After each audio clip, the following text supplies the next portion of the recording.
Oi, gente, tudo bem? Hoje eu vou falar sobre o terceiro livro da série Povo do Ar, a Rainha do Nada. O livro começa com a Jude no exílio. Ela foi exilada por matar o príncipe Malek lá no final do último livro, né? E ela foi exilada pelo Cardan, mesmo ela sendo a rainha, ela tendo se casado com ele, ela sendo a rainha, ela foi exilada para o mundo humano. Porém, a irmã gêmea dela, a Tarim, está passando por uma investigação e ela vai ter que passar pelo grande rei porque ela matou o marido e ninguém pode descobrir. Então ela vai até o mundo humano pedir ajuda para Jude e pede para Jude se passar por ela para poder ir no tribunal e poder dizer que ela não foi ela que matou e ela vai estar falando a verdade, né?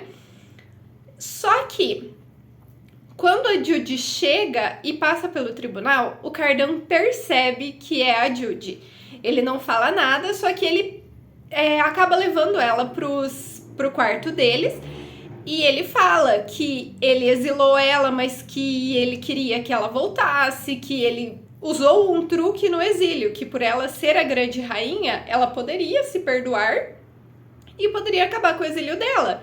Só que ela não entendeu isso, ela ficou tão magoada, ela pensou realmente que ele tinha traído ela e por isso ela não voltou. Só que antes que eles consigam terminar a conversa, o Madoc, o general, o antigo general do grande rei, pai da Jude e da Tarim, ele invade o castelo pensando que ela é a Tarim para resgatar ela, né? Aí ele leva ela pro acampamento onde ele tá com metade do exército, né? Pensando sempre que era a Tarim, porque ele está tramando contra o grande rei. Então a Jude ela acaba fingindo ser a Tarim para poder descobrir os planos do Madoc, né? E ela descobre que ele está planejando desafiar o Cardan para um duelo.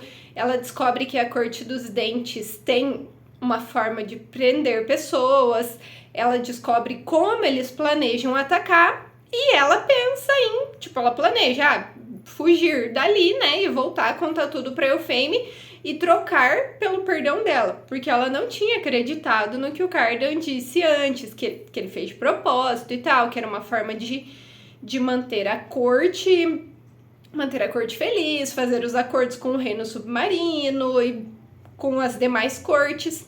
Então, a Jude não consegue nem fugir, porque o Cardan e a Corte das Sombras, né, os espiões que trabalhavam com eles, acabam indo salvar ela. Então, assim, ela não consegue fugir, mas ela descobre um tanto dos planos do Madoc, eles vão salvar ela, e ela acaba entrando numa luta com o Madoc, ela acaba sendo curada pela terra, porque ela é a rainha de Elfêmia e a terra faz parte do poder dela mesmo, ela sendo humana, né? Assim como a terra responde ao Cardan, que é o grande rei, como eles são casados, a terra responde a ela também. Então eles retornam para Elfame, só que eles retornam sem ela. O Madoc acabou fazendo uma armação em que eles saem e ela acaba se desencontrando deles. Então ela vai sozinha, porque ela pensa que o Madoc mandou alguém para assassinar o rei. Então ela vai atrás dessa pessoa e eles pensam que é ela que está tentando assassinar o rei. Então todo mundo acaba atacando ela para proteger o Cardan. E ela cai no meio do salão, no meio de uma festa, né, com toda a corte lá. E o Cardan fala que ninguém pode fazer nada com ela porque ela é a grande rainha de Elfame. Então ele conta para todo mundo, né? Ele confirma que eles são casados e que ela é a grande rainha. Então, partindo disso, a Jude se reúne com o conselho, se reúne com as cortes e eles começam a se preparar para o plano de invasão do Madoc. Quando o Madoc chega, ele tem uma espada que pode partir o trono e pode partir a coroa. E ele lembra de uma profecia que tinha sobre o Cardan, de que ele ia ser a destruição da coroa e do trono de Elfame, e que que do sangue dele nasceria um grande rei.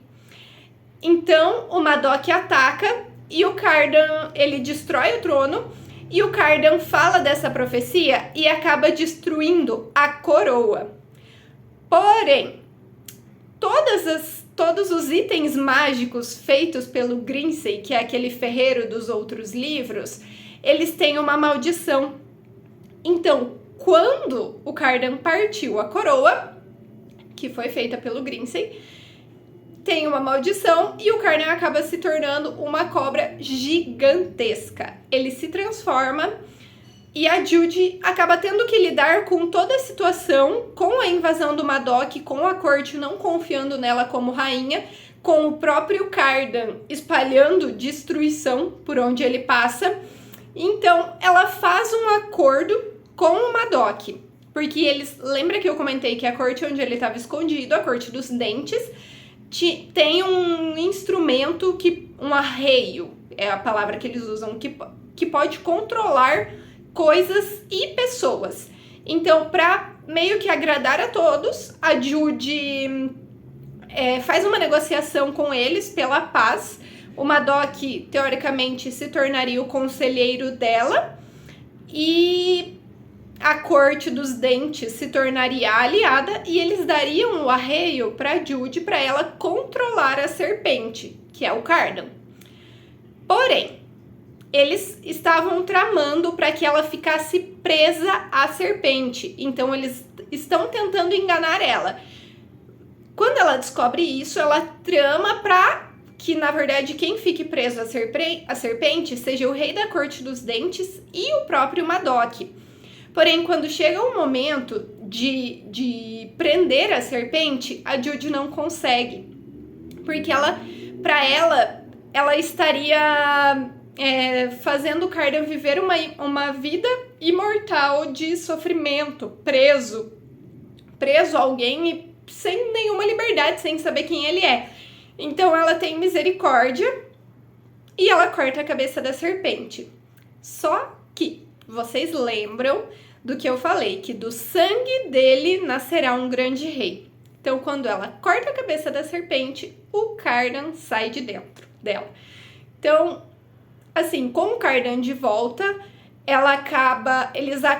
os exércitos se atacam, alguns dos inimigos e dos traidores morrem, outros, como o Madoc, são julgados e sentenciados ao mundo humano, outros são transformados em pássaros, enfim, tem todo um julgamento do Reino das Fadas.